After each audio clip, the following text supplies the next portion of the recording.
Hello everyone, welcome to my channel. ఇది ఏకాదశి ముందు రోజు మినీ వ్లాగ్ అండి. అంటే April 7th evening mini vlog అనమాట.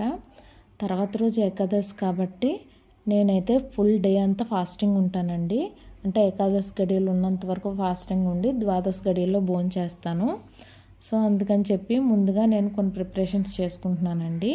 ఆ ప్రిపరేషన్స్ ఏంటనేది వీడియోలో మీకు చూపిస్తాను. ఫస్ట్ అయితే నేను ఇల్లు నీట్గా క్లీన్ చేసేసుకున్నానండి. తర్వాత మాపింగ్ పెట్టేశాను.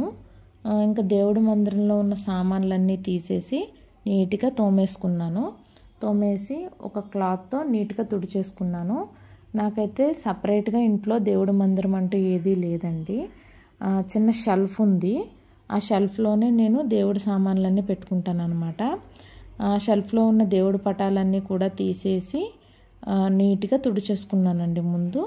తర్వాత ఆ షెల్ఫ్ అంతా క్లీన్ చేసేసి దాంట్లో కొత్తగా న్యూస్ పేపర్లన్నీ వేసేసిన తర్వాత దేవుడి పటాలకి బొట్లు పెట్టేసుకుని దేవుడి పటాలను సర్దేసుకున్నాను అనమాట.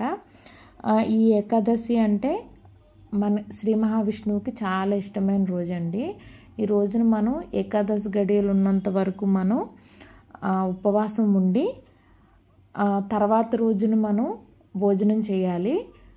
ఆ డే అంతా కృష్ణ జపం కానీ, రామాయణం వినడం కానీ, భాగవతం చదువుకోవడం కానీ, ఏదైనా మనం దైవ కార్యాలు మాత్రమే చేసుకోవాలండి.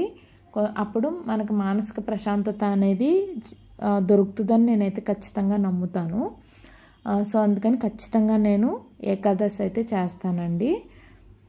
సో ఈ వీడియో మీకు ఏమైనా నచ్చి ఏమైనా హెల్ప్ఫుల్ అయితే మాత్రం సబ్స్క్రైబ్ చేయండి, లైక్ చేయండి. Thank you.